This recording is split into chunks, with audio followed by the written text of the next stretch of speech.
Hello and welcome to episode 14 of The Final Whistle. I'm your host, Drew Ziegler, and I'm here with James Gougosis and Stephen Kubis. Today we have a special episode of coverage all about the past college basketball conference tournaments and a preview of March Madness. So first up, we're going to talk about the conference tournament games. And in the Big Ten championship, Purdue barely defeated Penn State 67-65, where Zach Edey had an insane game, 30 points and 13 rebounds. Yeah, it's a heartbreaker. Penn State fan didn't expect to make it all the way to the final, but I mean, Zach Edey's a monster. I mean, we're leaving a world where being 6'10" is too short when you're a center. I mean, Zach Edey, we had no answer for him. You know, Zach Edey was a monster, but Penn State now secured a spot in March Madness.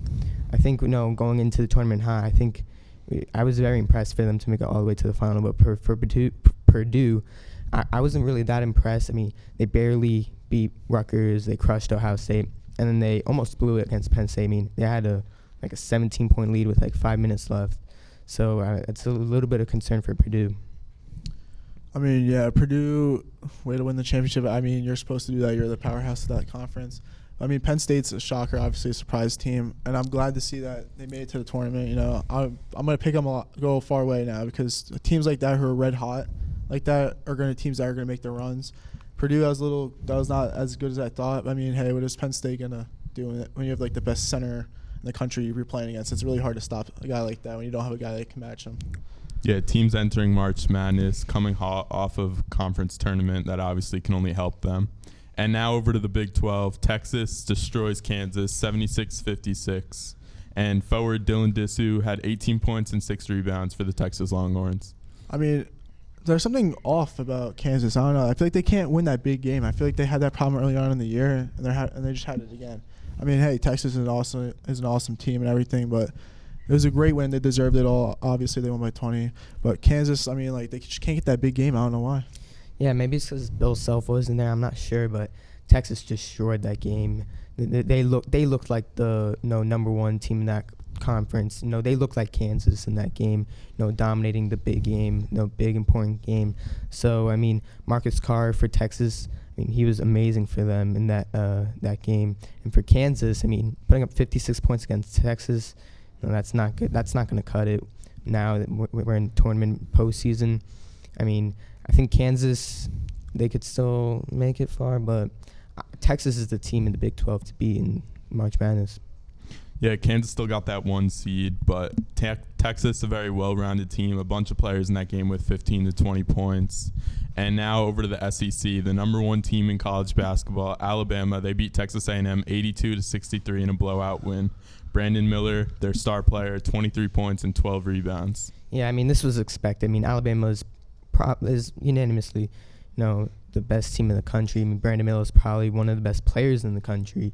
I mean, this was expected. I mean, there's no shock in the SEC. Alabama, best team in the country. I think Texas A&M, I think they played well, especially in their conference. I think they went 15-3 in the regular season to make it to the conference finals. I'm surprised they got a 7 seed, though. I think they definitely deserved at least a 5 seed. They definitely got underseeded. Penn State to draw them. It's very unlucky for Penn State. I mean, Alabama, you also got to talk about Javon Cornelio. Obviously, had his semifinal game was 0 for 9 with 1 point. I mean, that's embarrassing as a starting point guard. But he came back and shot lights out for them in the championship. I mean, he coming from that bad game to do that in the championship is just awesome. I mean, Brandon Miller did also have a well game too. He shot really good too. I mean, hey, Alabama's they're just that good. I mean, it's tough. It's really tough to beat them. Yeah, Brandon Miller's still a freshman though. We'll see how he does in March Madness. And over to the Pac-12 out west, Arizona beat UCLA in a thrilling game, 61-59. Azuolas Tubelis led the Wildcats with 19 points and 14 rebounds, and Dylan Andrews had a chance to win it with a 3 at the buzzer, but he missed. I mean, that last couple seconds of the game was wild. I mean, I can't believe he missed that shot. I thought that was butter. I thought that was going right through the net. But when he missed it, I was like, it's kind of nice to see UCLA lose. I just don't like him. I don't know what it is, but it's just nice to see Arizona come on top and beat UCLA. Yeah, I mean, UCLA has been in injury hell right now. They lost their Jalen Clark, their starting guard, one of the best defensive players, and then Adam Bana, was out, one of the best centers in the country. So UCLA, even though they kept the game pretty close after losing 2 starters, I think Arizona was just the better team. And I can't believe that Arizona player went for the 3 at the end of the game for the go-ahead shot. I thought there was no chance going in. That was from NBA range. So, yeah, great win for Arizona, in my opinion. Yeah, UCLA obviously lost their defensive player of the year. Still going to the tournament as a 2 seed, but I think they could have some trouble early on. And in the Big East, Marquette, the team who's expected to win, defeated Xavier 65-51. Tyler Kolek, National Player of the Year possibly, 20 points and 8 rebounds. Yeah, I mean, Marquette has been really underrated. I feel like they had a slow start to the beginning of the season, but they've been one of the best teams in the country. Tyler Kolek, Big East Player of the Year. Just phenomenal game. I think Marquette, they were up by like 23 points at one point in the first half against a really good Xavier team. So, I mean, that was just a statement win for Marquette. They're going to be a dangerous team in the tournament. I mean, hey, they deserve to win it, Marquette. Obviously, they beat UConn, the biggest frauds in college basketball, to get the championship. But I'm just happy they won, honestly. If you asked me if they would do this good this year, but like beginning of the season, I probably would have said like, nah. I probably would have said UConn would have won it. But as you see, as the season going on, they just got way better and just kept going up from there. Yeah, Marquette, a very consistent team, I think. And on ACC, our last tournament game, Duke Blue Devils defeat Virginia 59-49. Jeremy Roach, 23 points for the Blue Devils. I mean, what do you expect? It's Duke, honestly. I think they're the best team in college basketball right now, hands down. You know, that little nice game winning streak they're going on right now. I think that game was a breeze for them. I think that was like the wake up call. Like, I'll get ready for the tournament. You know, obviously people are saying like, you lose in the conference, but then you're still in the tournament. It's better off to get those days of rest. But I think that's true. I think Duke being there, getting that one extra game in before the tournament is really good for their hopes, especially because they won the tournament. I think it's all great. You know, Kyle Popikowski, had 0 points last time they played Virginia, and now came in big. I mean, that guy is insane. Best player on Duke by far, in my opinion. Yeah, I agree with you. I think Duke is the best team in the country right now. This past month, they've caught fire, which they desperately needed after a really slow start to the season. And I think Jeremy Roach and Filipowski really putting that team on their back. And for Virginia, I mean, this is not good for Virginia. I mean, I feel like it's the same thing for Virginia every year. They got an elite defense with a really bad offense. And I feel like that just doesn't work when it comes to March. Now, I feel like you need a good offense if you want to make a deep run to the tournament. Yeah, Virginia played somewhat their game in that one with a low-scoring game, but obviously Duke scored more, 10 points. And Duke, one of the hottest teams in the country now, and they can do some damage in March. And now we're going to take a short break, and when we come back, we'll be talking our reaction to the bracket. So we're back now, and now we're going to give our reaction to the bracket. So first up, the surprise teams that did get in, and the surprise snubs that you guys think should have got in. So who are your thoughts on that? I think Rutgers not getting in was very shocking to me. I know they lost to Minnesota and Nebraska, which are 2 pretty bad losses, but they also have really good wins against Purdue and Maryland, early in the season. And they beat Michigan in the Big Ten tournament. I thought all they had to do was beat Michigan and they'd be in, but I guess the committee said otherwise. They played well for most of the season. I think they deserve to get in rather than Nevada getting in, which I think shouldn't have gotten. They ended their season on a 3-game losing streak. You usually don't see that where a team going cold into the tournament makes the tournament. It just doesn't make sense to me. I'm not agreeing with James there. I think Nevada should not have made it. I mean, they still have to play that playing game, which, I mean, they're going to lose. I have a really strong faith that they're going to lose that game. But, yeah, Rutgers, I don't know how you kick him out. I mean, have Oklahoma State above them? Like, that's a little ridiculous. Oklahoma State sucks. Rutgers they're okay. Like, a team that sucks should not be over a team that's okay. I think Rutgers should have made it. I think they could have made they could have won 2 games in the tournament, but now we can't see them play, which I think is outrageous. Yeah, Oklahoma State, that number 1 team that got snubbed. But I think a team that did get in that I don't know if they should have, Pitt. Yeah. They got a playing game, and I don't think they're going to win. I think Mississippi State's going to take that one pretty easily. And now our Cinderella team prediction. What's a team that could go far with obviously that's not expected to? This is really tough. I'm going to have to say maybe Drake. They're good. I mean, hey, what do you have to say about them? I mean, they just play all well around. Obviously, they won their conference and everything. But I think Drake, it's a team you sleep on. I think Furman's a team that could really make a run. I think they got a pretty easy first-round game against Virginia. And then their second round game against Charleston or San Diego State, I mean, that team averages 80 points a game. If they can catch fire, maybe make a run for the money against Alabama, I think they could be a possible team to make, maybe even a possible Elite Eight, in my opinion. I think UCSB, a team that could definitely beat Baylor, and another team, don't sleep on them. I know UCLA is number 2 seed, but UNC Asheville, a very good team.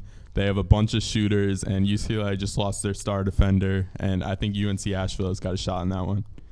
And high-ranked teams that you guys don't think are that great, who are some of them? First one on my mind, Purdue. I mean, they weren't good in the Big Ten tournament. I feel like everybody outside of Zach Edey's not that good. I have them losing to Memphis. I think Memphis, right now is playing really well coming off that number 1 win against Houston in their conference tournament. I think they're going to lose in the round of 32. I'm going to have to go with 2 teams here. I have to go with Kansas and Houston right now because they came off their conference championship and lost. I mean, I think Houston will win a couple of games, but I think it'll be very, very close because you can't lose that game and then come into the tournament trying to stomp on teams. I think Kansas is going to lose early because I don't think they can win that big game. I think they'll lose second round.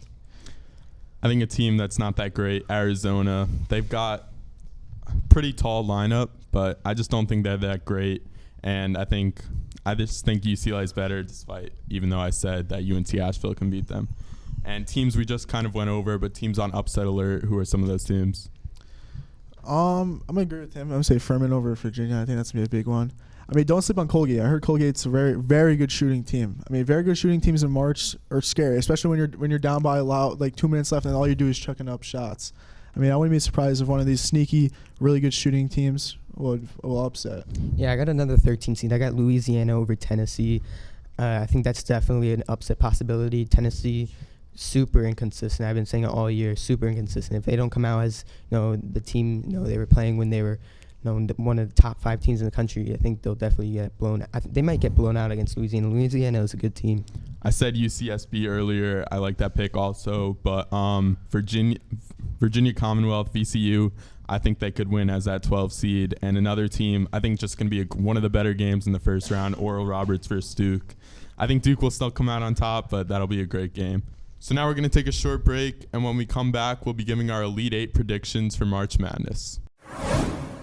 So now we're going to give our Elite 8 predictions. So who do you got, James? So in the Elite 8, I got Alabama beating Arizona, Marquette beating Duke, Texas beating Houston, and UCLA beating UConn. I mean, I got Alabama beating NC State, got Duke beating Marquette, and got Houston beating Penn State. A little shocker right there. And UCLA beating St. Mary's. Steven's got a few high seeds there. Low seeds, I mean. And NC State, a team that some people don't think should have even made the tournament, so maybe they'll go crazy in the tournament with nothing to lose. In the South, I got Alabama beating Creighton. In the East, I have Marquette beating Duke. Midwest, Texas beating Houston. And in the West, Gonzaga beating UConn. For my Final Four, I have Alabama beating Marquette, and I got UCLA beating Texas. My Final Four, I got Alabama versus Duke. Obviously, I got Duke on top there without a doubt. And I got Houston versus UCLA, and I got UCLA. I've got Alabama beating Marquette and Texas beating Gonzaga. So for my final, I got UCLA beating Alabama. I think Adam Bond is going to come back. Even though they got some injuries, I think they'll fight through, and I think they're going to upset Alabama. I got Duke and UCLA in the championship. I believe that Duke's going to win. I think they're the hottest team right now. Their team is very well-rounded, and I think they're going to win. I think they're going to win it all. You guys both high on UCLA. I'm not that high on them, obviously, with their injury at their best defensive player on their team. And I got Texas beating Alabama in the championship 76-71. So that's going to do it for us on episode 14 of The Final Whistle. We'll see you next week for episode 15.